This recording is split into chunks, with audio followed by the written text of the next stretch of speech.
بسم الله الرحمن الرحيم. صباح الورد، صباح الفل، صباح الياسمين. ازيكم؟ عاملين ايه؟ في الفيلم ده هنشوف العيش بيتنفخ ازاي، هنشوف العجين، هنشوف التقطيع، هنشوف ال5 كيلو دقيق هيعملوا كام رغيف. اللهم صل على سيدنا محمد عليه الصلاة والسلام. الفيديو لازم نسمعه للآخر، هتستفيدي كتير. اللي ما بتعرفش تخبز خالص هتستفيد، واللي بتخبز وفي حاجات فايتاها هتستفيد.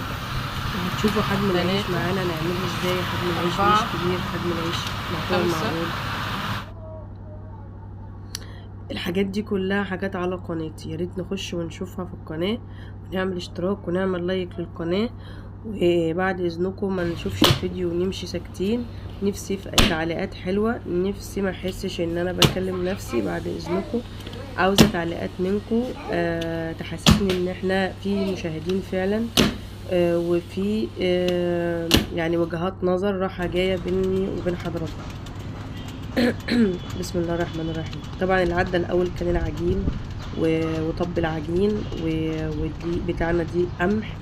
دي القمح دقيق وميه وخميره ومعلقه سكر، نص معلقه سكر ومعلقه ونص ملح، وبندوبهم مع بعض وبنقلب بيهم الدقيق. وبعد كده بنبدا ان احنا نحط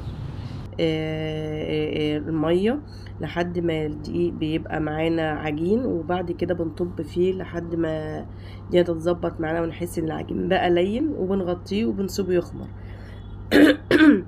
لو عايزين العجينه بالظبط ابعتولي في التعليقات وانا اعمل لكم العجينه بالظبط بالتفاصيل، زي ما هتشوفوا معايا الفيديو ده كله بتفاصيل التفاصيل بالنسبه للخبيز بعد العجين ما اتقطع طبعا، او بعد العجين ما اتعجن. يعني انا ما كنتش اجيب لكم العجين بالتفصيل في الفيديو ده عشان الفيديو دوت يعني فيه اكتر خبيز. طبعا انا هقول لكم في اخر الفيديو عملنا كام رغيف، عشان طبعا مش في اول الفيديو احنا لسه بنخبز، فلازم نشوف في الاخر، نعده بقى في الاخر نشوف كام رغيف. بس ان شاء الله يعني نبذه كده ان هو بيوفر عن ان انت تشتريه من بره. كفايه ان اللقمه لقمه حلوه نظيفه، انت اللي عاملاها بايدك، انت اللي عارفه المكونات، انت اللي عارفه السوا، انت اللي عارفه العجينه فيها ايه، تبقي مطمنه على عيالك وبيتك في العجين طبعا. اللهم صل على سيدنا محمد عليه الصلاه والسلام. طبعا الفرن لازم بيبقى معانا عالي، الفرن بيبقى معانا عالي. الجناب عاليه ومن تحت عالي بس مش قوي، لكن الجناب بتبقى اعلى من تحت، يعني اللي تحت شغال بس مش عالي قوي. وكل واحد بقى كل فرن حسب البلاطه بتاعته. البلاطه دي ممكن تكون رقيقه فتلسع منك العيش، لو البلاطه رقيقه وبتلسع العيش وطي الفرن على قد ما تقدري بس علي فوق. ممكن يكون في جنب في البلاطه رقيق وفي جنب مش رقيق. البلاطه دي اللي هي عليها العيش، اللي هي تحت العيش، دي اسمها بلاطه، هي صاجه بس اسمها بلاطه. ممكن يكون في جنب فيها رقيق وجنب مش رقيق. تعرفي بقى الرغيف لو اتلسع من يمه ومن يمه يبقى هي فيها فعلا حته رقيقه، فنعمل في اليمه اللي هي مش رقيقه. او لو عاوزه تغيريها غيريها، بتروحي لاي حداد بيجي يقيس مقاس الفرن وبيجيب لك الصاجه دي. اللهم صل وسلم وبارك على سيدنا محمد وعلى اله وصحبه. نحمد الله طبعا ان احنا عندنا شويه دقيق، او ان احنا عندنا انبوبه، او ان احنا عندنا فرن. نحمد ربنا على ان احنا اصلا بنقدر ان احنا نعجن وبنقدر ان احنا نخبز، فالحمد لله على كل شيء ربنا يديهولنا. الف حمد وشكر ليك يا رب. اللهم صل وسلم وزد وبارك على سيدنا محمد وعلى اله وصحبه. دايما مفيش اجمل من الرغيف كده وهو طالع. بص الجمال والحلاوه، بص الحلاوه، بص الحلاوه. اللهم صل على سيدنا محمد. بص الحلاوه بتاع العيش اللي انت عاملاه بايديكي. لو ما بتعرفيش تعجني خالص طبعا، قصدي هتخبزي خالص طبعا، هتعرفي تخبزي بعد ما بتشوفي الكلام اللي معانا ده. ولو عاوزه العجين بالتفصيل ابعتولي في التعليقات وانا اعمل لكم العجين بالتفصيل، بتفصيل التفصيل كمان.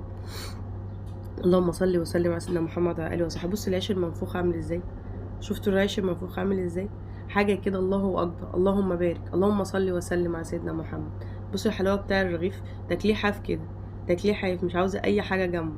وطبعا شغال سندوتشات وشغال طبيخ وشغال حواوشي وشغال كل حاجه. العجين ما بيقولش لا في اي حاجه، انت بايدك انت تشكلي وتعملي كل حاجه. طبعا المرميه هناك دي ورقه بولع بقى الفرن من تحت، لان ولا ما بطولش الفرن من تحت، فلازم بجيب ورقه طويله كده واولع فيها، اولع بالفرن من تحت. لو تلاحظوا انا دايما بعمل بمطرحه مكسوره علشان دايما شويه يعني تشوفوا معايا تفاصيل، يعني تشوفوا بالراحه. فهي دايما لما تبقى المطرحه فيها حاجه بتبطئك انت شويه، يعني بتخليك انت حتى لو انت حريفه في الخبيز تبقى بطيئه شويه، عشان تتفادي الحاجه اللي في المطرحه دي. بس طبعا الصح ان المطرحه تكون كويسه وما يكونش فيها اي كسر او اي حاجه. اللهم صل على سيدنا محمد. بص الريحه على الايد، انا ممكن على فكره اكمله ريحه على ايدي وارميه في الفرن، بس طبعا المطرحه بتخليه احلى كمان. المطرحه لو ملهاش لازمه طبعا ما كانتش ناعمه.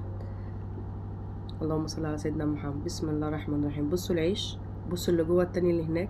طبعا لازم ندير العيش يمين وشمال علشان لو في حته ما استوتش، عشان لو في حته مثلا انشعفت، لو في حته احمرت زياده ما نسيبوش لما ينحرق مننا.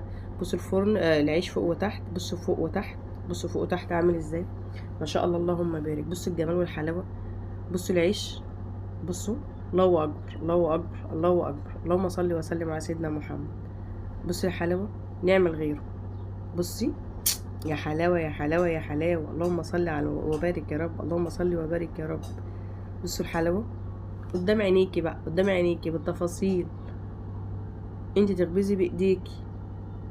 عاوزه اقول لكم ان ال5 كيلو دقيق عملوا معانا 50 رغيف مفهومش واحد بايظ. بس للامانه ال50 رغيف العيش ما كانش كبير وما كانش صغير، يعني ما كانش صغير زي بتاع الفران، بس ما كانش كبير زي اللي احنا بنعمله العادي، اللي احنا بنعمله يعني في الفرن عادي.